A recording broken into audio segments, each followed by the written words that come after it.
I'm sitting in the observation car. Well, actually, this is the dining, one of the dining cars. What do they call this car? The Dome Lounge. It's Dome Diner. This is the Dome Diner. Yeah. Thank you, Roscoe. And we're sitting up here, whipping along. We just left Rollins, Wyoming, which is a real western town. They tell me that this is a town where men genuinely are men, and they usually wind up in the maximum security prison back of the hill there, right? Right on the edge of town. And we're way out in the country here. We just passed Rollins, and the train is really getting underway now. And it's between meals, and I thought I'd sit here and chew the fat with Roscoe and Bill and Don, who are in charge of this car. How long have you been with the road, Roscoe? 18 years. Does it seem like it? Oh, it slipped by. How do you like riding the trains? I like riding the train. Lots of fun. Hard work at times, but it's lots of fun. Well, do you know, when you guys ride back and forth across the country like this, do you get so that you know practically every inch of it? Well, we become very familiar with it in different towns, things that have interest to us. We remember. Each man would remember something else about the trip that is of interest to him. What kind of people do you meet here on the trains these days? You name it, we got it. Some are good, some are bad, some are in between, huh? Yeah. So whatever we meet real good people, you know. Some have problems, we have to listen to them. They come in and we console them. And some come in and they just the opposite. So you name it, we got them. That's the best I can explain it. Bill, when did you start here on the road? Oh, I started in 1942. Let's see, 1942. That was the first year of the war. Yes, it was. So that gives me about 28 years altogether. Did you carry many troops in those days? Oh, and out. Nothing else. First year I worked over here was nothing but troops. What were troop trains like, actually? I mean, most recruits going to army bases, and then we had some returnees, and then once in a while I'd get a trip on a civilian train, you know, that had civilians and the military. Well, how was the train? I mean, did they eat well on them? Well, they eat well as long as the food lasted. See, in those days everything was rationed, and it created quite a problem. We served only 2 meals to the civilians, whereas we had to serve the soldiers 3 meals. Yeah. So it was always a problem of running out of food. Well, did you actually broke in then on troop trains? Yes, I did. Well, now,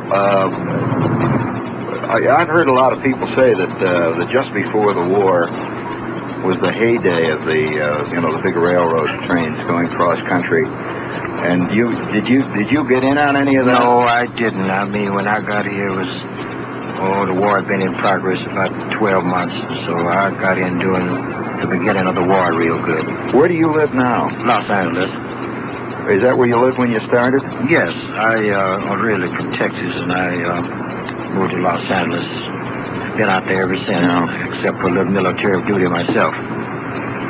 Do you like riding? Do you like this life? Well, yes. I mean, since I've been doing it so long, till it's just become a part of me, I guess. So when we get home, we stay a certain number of days, and then within ourselves, we know when it's time to go again. You get the itch, or do you figure that it's just time? No, not the idea of getting the itch. It's just time. You know what I mean? You just a cycle. You know, you realize it's just time. You know, it's funny. I get a feeling of traveling on the train here. You guys must have a sense that time just goes on and on. You must have a funny time sense, like you go season after season. That's right. That's what it comes out to be, just about. It's something like being a sailor. Well, I've never been one. Well, you know what I mean. Sure. You guys see weather and you see the country all the time, and do you look upon non-railroad men as civilians? Well, now, that is a good question. Yes, I suppose so. In other words, you guys are special people. Yes. Well, I've heard it said, Don. Maybe you can add something here. I've heard it said that once the railroad bug bites you, you can't really do anything else and be happy at it. Well, I'll say this much. When I first started railroading, on my layover, if I hear a freight and hear a train whistle, I'd get itchy feet ready to go. But in the latter years, you know, it's dimmed a little bit because things have changed quite a bit, you know. When did you start on the road? 1946. Uh-huh.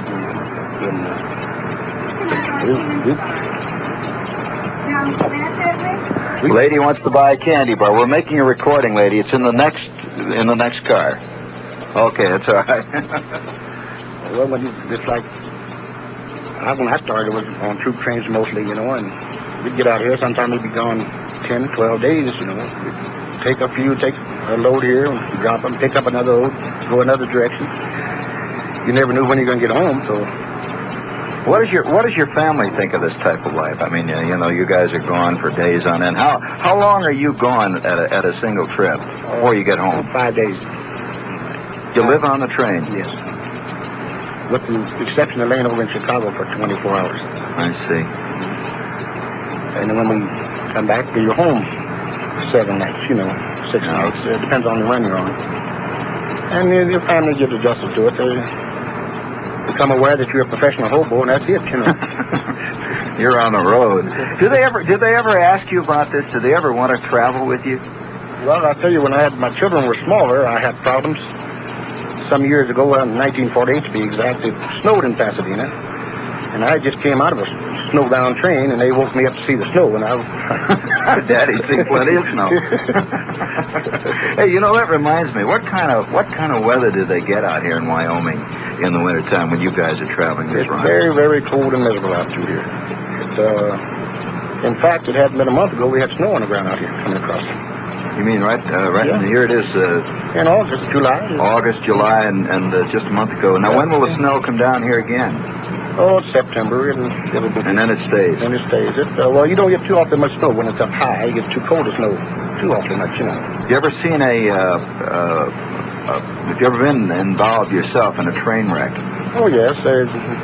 Thank goodness, none real serious, you know. Just had a few shake-ups here and there. Yeah. But you learn to live with them, you know. Yeah. You shake it for a trip or two, and then it's all over again.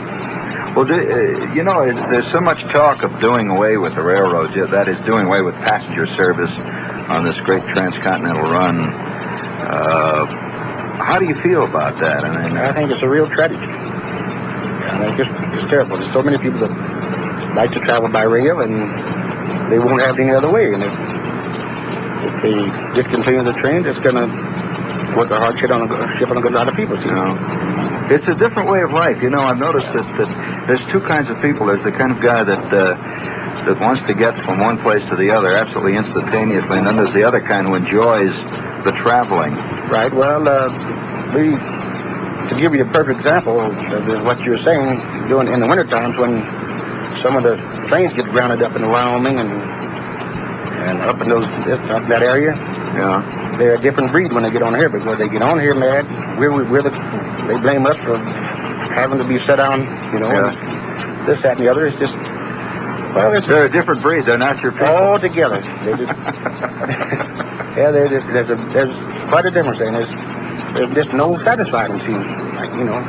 They're unhappy people. They're very unhappy when they get on board, and it looks like you just can't do anything about it. You can't break the spell. You know? That's a very interesting point. In fact, I was talking to one of the people with the crew, you know, that we're filming with, and he said that he'd never traveled cross country, and he said the first 6 hours on the train, he said he felt very restless, all wound up. You see, he didn't know what to do, and he said all of a sudden he realized that he had to learn how to relax. The train, no matter what you do to it, remains a train. It is a very interesting phenomenon, the train. And I predict, for what it's worth, that by the year 1995, let's see, this is 1970, I would say probably the year 2000 will go even further than that. The train will have had a full-blown renaissance.